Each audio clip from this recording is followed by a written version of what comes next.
Pido ayuda económica y animo a las jovencitas a seguir a nuestro Señor Jesucristo. Venzan todos los obstáculos, las dificultades que se les presenten. Entréguense a Dios. Luchen por estar junto a Él, por vivir en su casa, por conocerlo, por amarlo, por servirlo. Y después enseñarlo a todos los pueblos. Ayuden a quitar el pecado del mundo. Esa es la misión de nuestro Señor Jesucristo.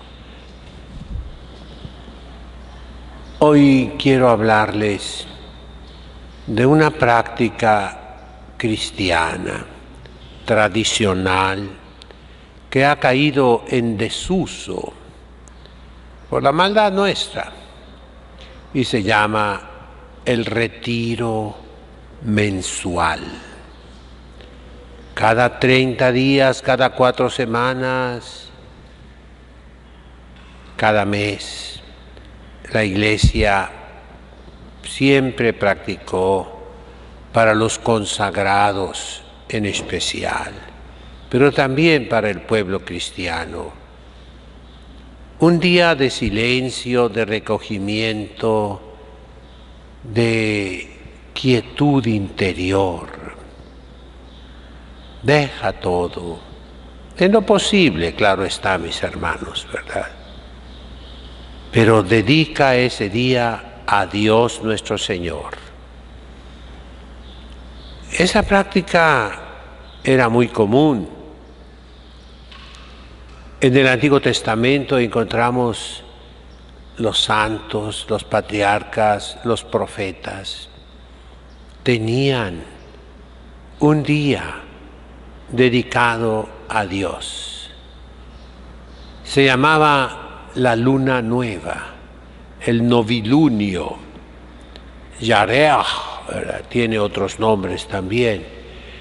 Pero cuando la luna había desaparecido completamente y volvía a apuntar un poquito de luz, se hacían lumbradas en la cúspide de las montañas para avisar que todo el mundo viera eso. Comenzaba un mes. El calendario judío sigue siendo lunar. Nosotros tenemos el calendario solar, el calendario romano es solar.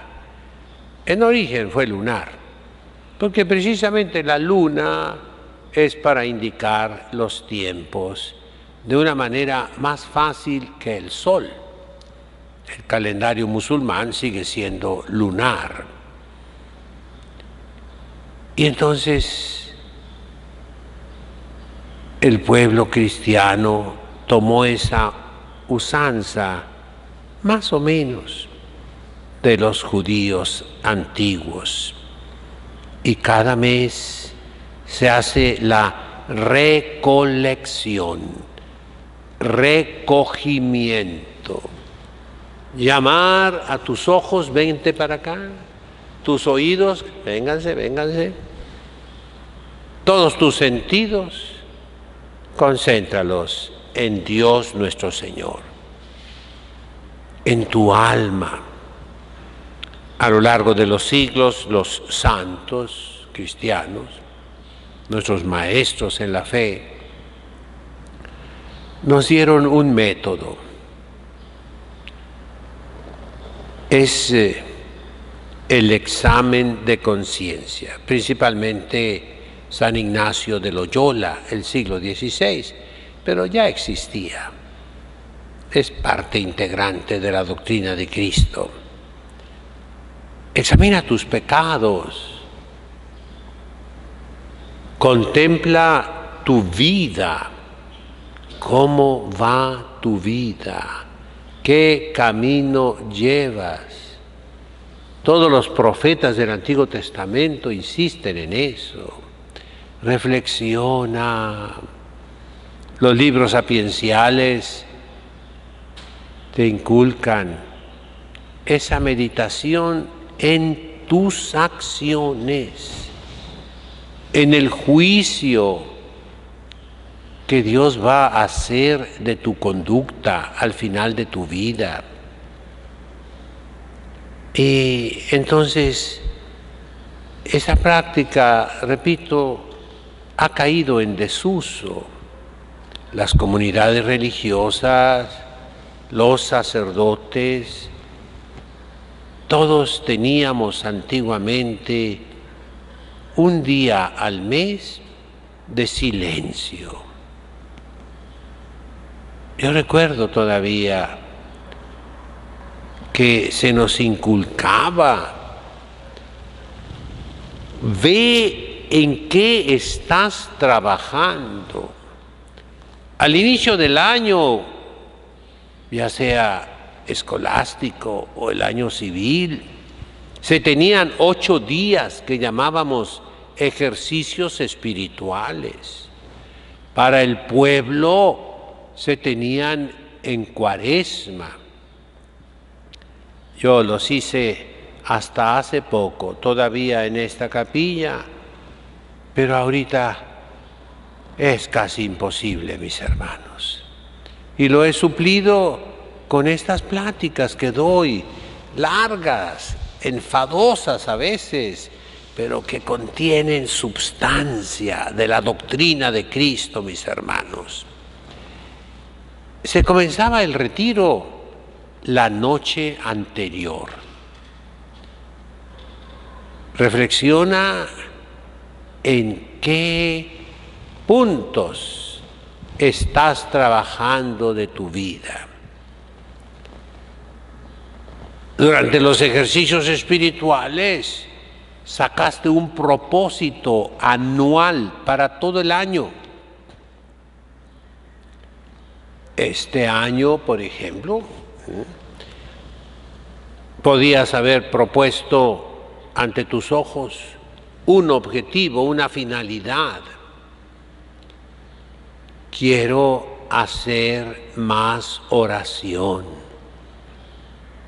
O queremos hacer oración en familia, rezar el Santo Rosario todos juntos. Pues bien, cada 30 días examina este mes que pasó. ¿Rezamos el rosario o no? Y ve cuáles son los obstáculos, los impedimentos. Y pon los medios, o sea, los remedios, para que cumplas ese propósito. Los propósitos deben versar sobre los defectos dominantes que tenemos nosotros. ¿Cuál es el pecado o pecadito que más me domina? Puede ser el coraje, la ira, puede ser el orgullo, la soberbia, la vanidad, puede ser la glotonería, puede ser la pereza, la flojera, la indolencia, puede ser los pecados de la carne, la impureza, pueden ser la envidia, que ando viendo video, buscando a quien devorar como el demonio, alegrándome que le vaya mal a mi prójimo, entristeciéndome porque le va bien. Puede ser la avaricia. El retiro es para volver a tomar fuerzas en la oración, en la plegaria, un poquito de mortificación, de ayuno si se puede. Y se termina el retiro en la mañana, después de 2 noches. Lo comienzo el domingo en la noche, todo el lunes y termino el miércoles en la mañana. Así se avanza en la vida espiritual, en la vida religiosa, en la vida sacerdotal. Y ese día, al recogernos nos hacemos fuertes, nos unimos, pudiéramos decirlo así. Nuestra alma se robustece, se concentra, deja las divagaciones, las distracciones y pone toda su fuerza en aquello que vale la pena. Tomemos la oración que dicen los judíos todos los días. Escucha, Israel, el Señor nuestro Dios es uno.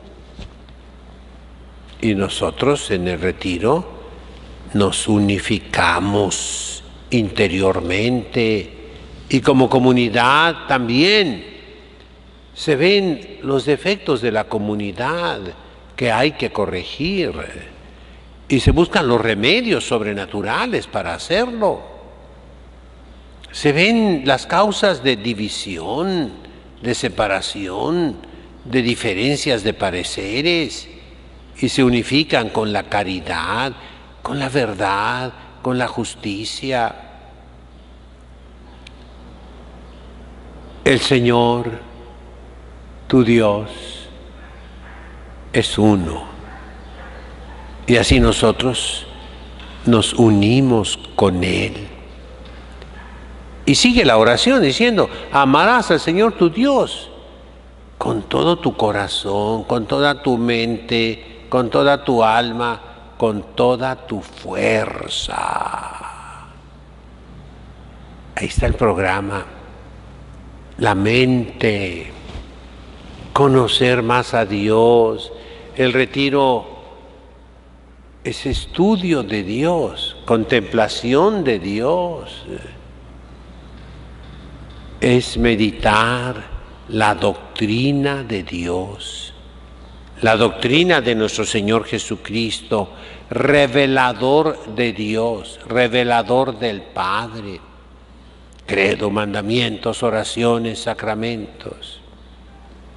Para amar a Dios, entendiéndolo lo mejor que podamos. Amarás a Dios con todo tu corazón, los afectos, el cariño, la caridad, repetirle, desahogar esa presión que tenemos dentro todos nosotros. Como dice San Agustín, hiciste nuestro corazón para ti, Señor, y estará siempre inquieto hasta que no descanse en ti. Es un día de descanso espiritual en Dios, para repetirle lo que debe ser nuestra cantilena diaria y nocturna también, de día y de noche. Te amo, Señor, te quiero, Señor, me entrego a ti, Señor, soy tuyo, Señor. Ayúdame, dame fuerzas, no me dejes solo, no me abandones, perdóname, Señor. Gracias, Señor, gracias por tantos beneficios. El día de retiro es para amar a Dios con toda nuestra alma, es decir, con toda nuestra vida.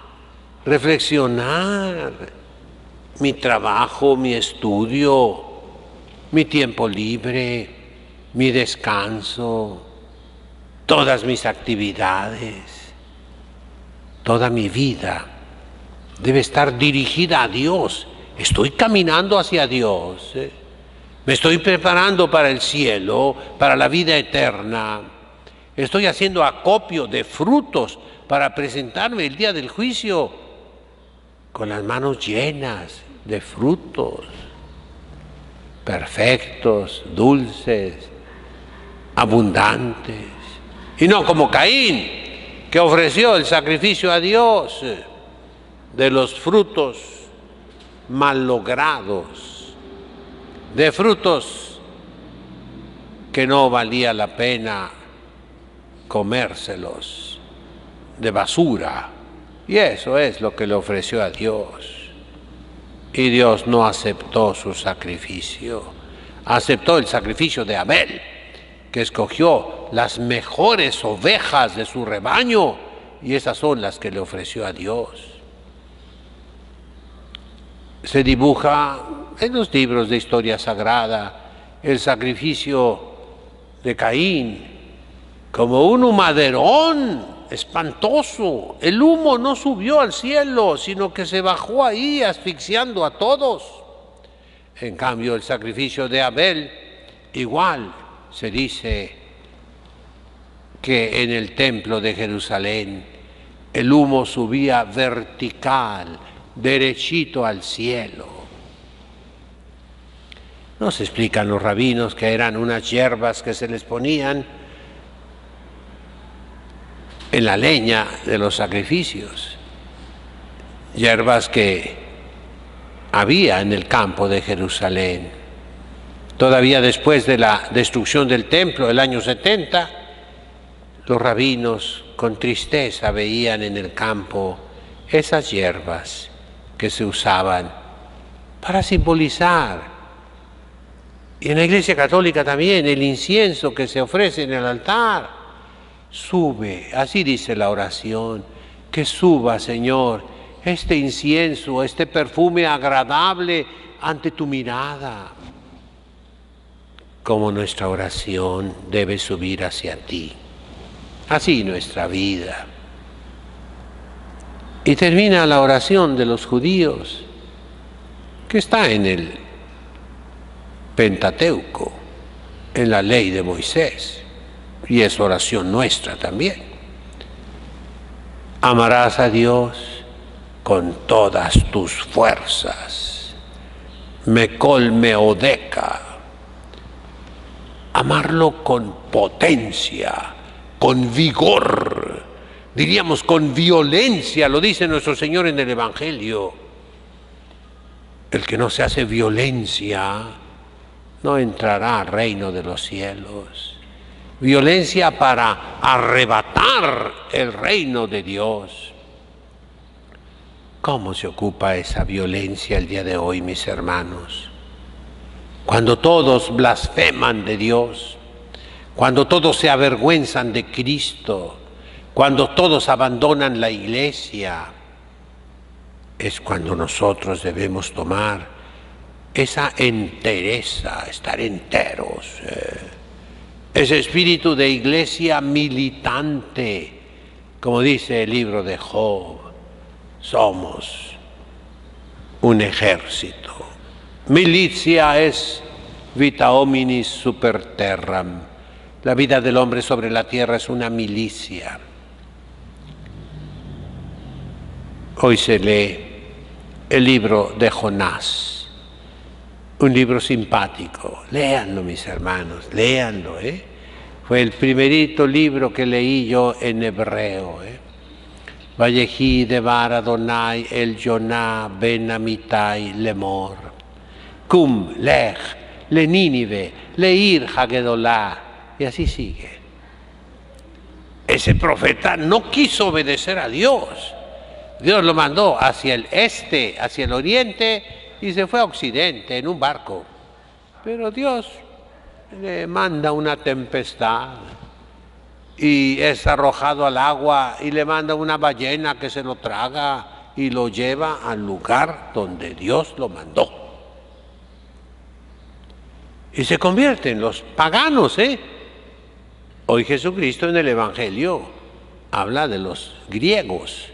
Decían los judíos, se irá con los griegos para predicarle a los griegos. Griegos, helenes en el Evangelio no se refiere únicamente a los griegos, a los paganos. Es traducción de goim, de los que no son judíos. ¿Por qué se convirtieron los ninivitas? Nos dirá San Pablo que Dios utiliza los milagros para convertir a los que no creen. Para los que creemos no necesitamos milagros, Los que no creen sí necesitan. Y a veces ni siquiera eso funciona, Aunque resucite un muerto, no van a creer, le dice nuestro Señor, a través de Abraham, a Lázaro, el de la parábola, ¿verdad?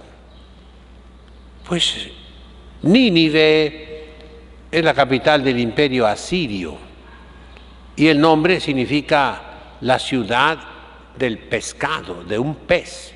Está sobre el río Tigris. Nun significa pescado en hebreo y es un nombre del Mesías. Yanón es un nombre o un título, como quieran, del Mesías. El que crece, el que se multiplica inmensamente como los pescaditos se multiplican. Un pescado da millones de huevecillos para alimento de otros y para la reproducción. ¿Por qué se convirtieron? ¿Cuál fue el milagro de Jonás?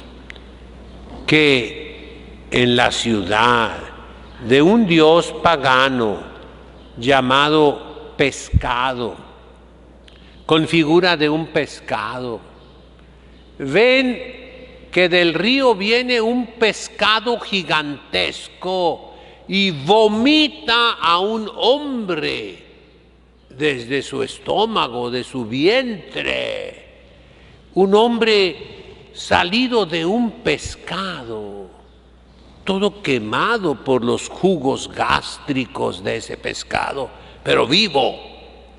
Y comienza a predicarles: esta ciudad va a ser destruida en 40 días.